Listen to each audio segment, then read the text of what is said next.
আগামী নির্বাচন হবে আমাদের দেশ রক্ষার নির্বাচন। আগামী নির্বাচন হবে আমাদের অস্তিত্ব, পুলিশ বাহিনীর অস্তিত্ব রক্ষা নির্বাচন। আগামী নির্বাচন হবে আমাদের যে কলঙ্ক সেটা মোটার নির্বাচন। মানুষকে বোঝাতে চাই, জনগণকে বোঝাতে চাই যে আমাদের যে হারানো গৌরব সেটাকে আমরা ফিরিয়ে আনার জন্য একটা চ্যালেঞ্জ দিয়েছি। আমাদের সামনে একটা বিরাট চ্যালেঞ্জ, সেটা হলো আপনারা ইতিমধ্যে জেনেছেন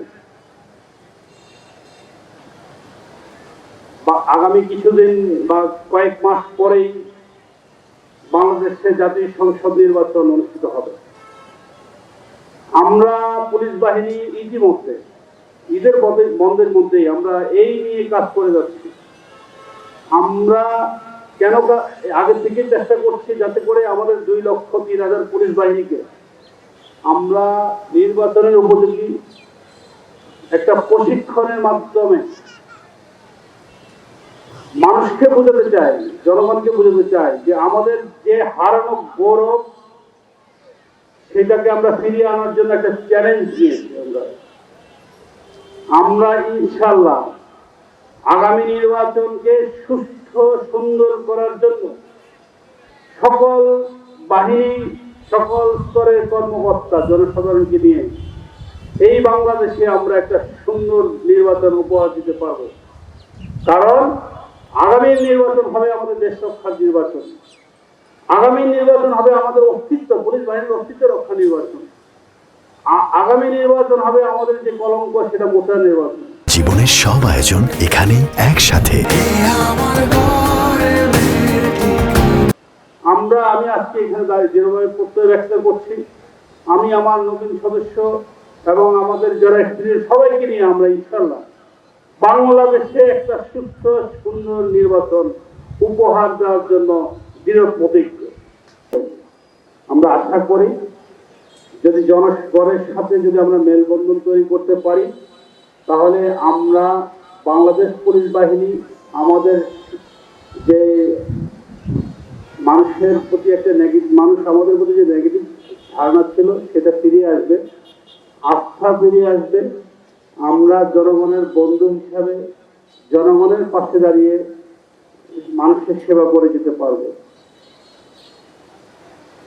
উপস্থিত সুধীগণ,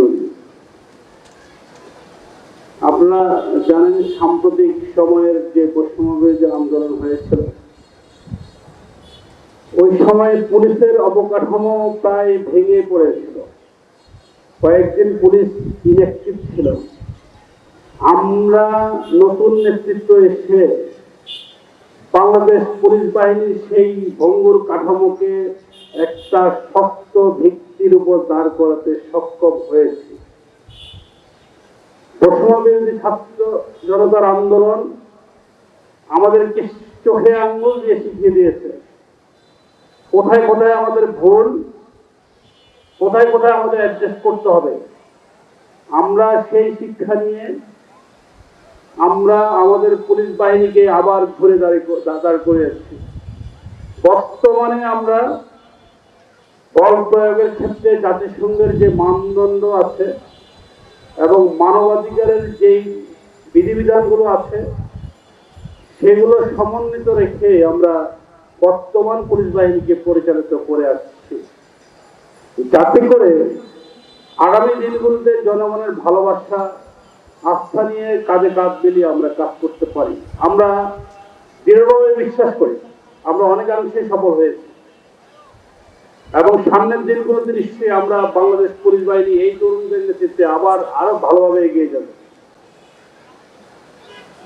সামনে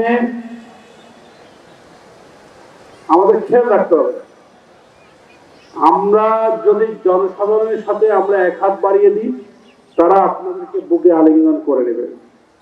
আর যদি অপেশাদার কাজ করি, তাহলে বিগত যে এক্সপিরিয়েন্স হয়েছে তার পুনরাবৃত্তি ঘটার সম্ভাবনা রয়েছে। জনগণের ভাষা উপলব্ধি করার চেষ্টা করবেন।